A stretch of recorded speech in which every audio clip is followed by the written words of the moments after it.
আসসালামু আলাইকুম রহমতুল্লাহ। প্রিয় দর্শক, সূরা ইয়াসিনের প্রথম 5 আয়াত পড়ে পানির মাঝে ফু দিলে কি হয়? হ্যাঁ প্রিয় দর্শক, অত্যন্ত দামি এবং গুরুত্বপূর্ণ একটি আমল। হয়তোবা আপনার সাথে বিষয়টি ঘটতেছে, আপনি জানতেছেন না, আপনার সাথে এরকম সমস্যাটা হচ্ছে, আপনি বুঝতেছেন না। আপনি এই ভিডিওটি দেখুন, দেখলেই ইনশাআল্লাহ বুঝতে পারবেন কত একটু উপকারী আমল আজকে আপনাদের সাথে শেয়ার করতে যাচ্ছি। এবং যেই জিনিসটা আপনার সাথে আছে, আপনিও ইনশাল্লাহ সেটা থেকে সমাধান হয়ে যাবেন, সেটা থেকে মুক্তি পেয়ে যাবেন ইনশাআল্লাহ।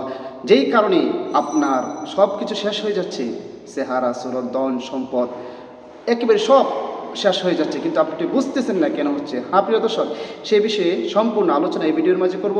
তবে ভিডিওটি শুরু করার আগে আপনাদের কাছে একটা রিকোয়েস্ট, যারা আমার চ্যানেলের মধ্যে নতুন আছেন অবশ্যই চ্যানেলটি সাবস্ক্রাইব করে পাশে থাকা বেল আইকনটি বাজিয়ে দেবেন। প্রিয় দর্শক, সূরা ইয়াসিনের 5 আয়াত পরে পানির মাঝে ফু দিলে কি হয়? প্রিয় দর্শক, সূরা ইয়াসিন তো সবাই জানেনি, 5টা আয়াত তো কমপক্ষে জানবেন। এই সহজ আমলটি আপনাদের সাথে শেয়ার করব। প্রিয় দর্শক, সেই আমলটি করার জন্য যে কোনো সময় আপনি করতে পারেন, যখন ইচ্ছা তখনই আপনি করতে পারেন, যখনই প্রয়োজন মনে করেন আপনি তখনই করবেন। তবে যখনই আপনি আমলটি করা অবস্থায় উযু করে পবিত্র হয়ে এরপরে আপনি আমলটি করবেন, কারণ পবিত্রতা এখানে একটি গুরুত্বপূর্ণ বিষয়। আপনি অনেক বড় একটি কাজ করতে যাচ্ছেন, যেই কাজটা অনেক গুরুত্বপূর্ণ, এই জন্য উযু করে করবেন।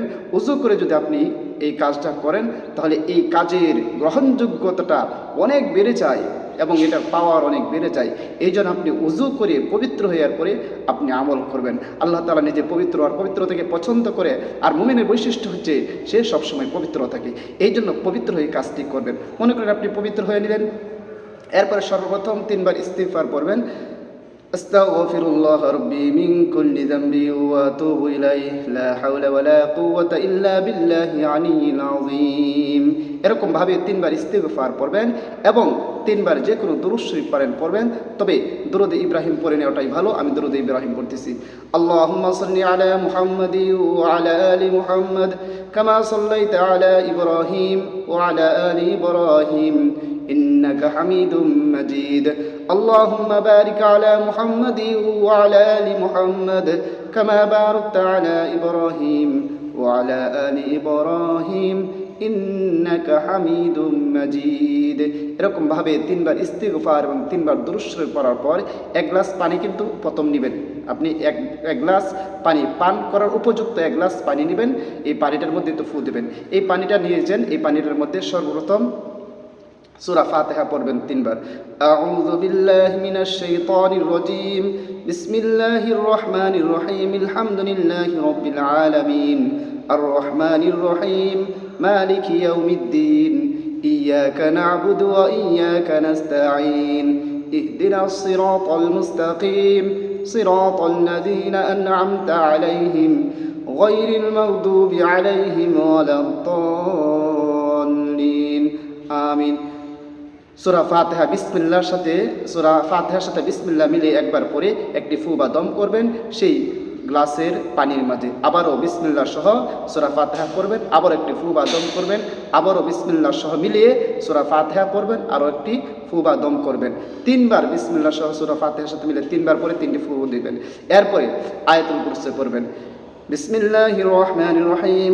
আল্লাহু লা ইলাহা ইল্লা হুয়া الله لا إله إلا هو الحي القيوم لا تأخذه سنة ولا نوم له ما في السماوات وما في الأرض من ذا الذي يشفع عنده إلا بإذنه يعلم ما بين أيديهم وما خلفهم ولا يحيطون بشيء من علمه إلا بما شاء وسع كرسيه السماوات والأرض ولا يؤوده حفظهما وهو العلي العظيم।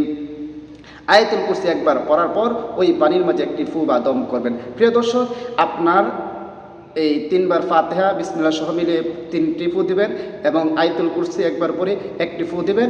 এরপরে সূরা ইয়াসিনের 5 আয়াত পড়বেন। আউযু বিল্লাহ পড়তে হবে, বিসমিল্লাহ পড়তে হবে। বিসমিল্লাহির রহমানির রহিম। ইয়াসিন ওয়াল কুরআনিল হাকীম ইন্নাকা লামিনাল মুরসালিন আলা সিরাতিম মুস্তাকিম তানজিলাল আজিজির রহিম এই 5টি আয়াত পড়ার পর আপনি ওই পানির মাঝে একটি ফু বা দম করবেন। প্রিয় দর্শক, আপনার আমল করা শেষ। এখন আমরা জানবো এভাবে আমল করলে কি হয়, কি উপকার হয় এবং এই পানি কি করবে। প্রিয় দর্শক, এরকমভাবে পানি ফু দেওয়া কি, এই পানিগুলো কি করবেন এবং এই আমলটি কেন করা হয়েছে? প্রিয় দর্শক, এটা হচ্ছে যাদেরকে জিনে আক্রান্ত করেছে, যাদের উপর জিন বর করেছে, যাদের উপর জিনে আক্রান্ত করে তাদের শরীর একেবারে নষ্ট করে দিচ্ছে, তাদের সুন্দর চেহারা নষ্ট করে দিচ্ছে, কোনো কাজ ভালো কাজ করতে দেয় না, কোনো কিছুই করতে দেয় না, এমন অবস্থার মাঝে ওই জিনের রোগী খেয়ে যত বড় রোগী হোক না কেন, যত বড় সমস্যার মধ্যে হোক না কেন, ওই ব্যক্তিকে এই পানিগুলো পরে দিবেন, অর্থাৎ পানিগুলো সর্বপ্রথম হাতে নেবেন, হাতে নেওয়ার পরে এরকমভাবে ছিটিয়ে দেবেন, ছিটিয়ে দেবেন এবং ওই পানিগুলো সে প্রতিদিন অল্প অল্প করে পান করবে। গোসল করার সময় ওই পানিগুলো কি করবে? গোসলের পানির সাথে মিশাবে এবং 3 দিন 7 দিন 21 দিন পর্যন্ত পানিটা পান করবে এবং গোসল করবে।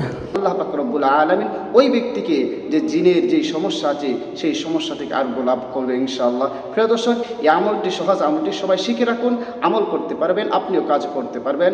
সবাইকে অসংখ্য ধন্যবাদ ভিডিওটি দেখার জন্য। আসসালামু আলাইকুম ওয়া রাহমাতুল্লাহ।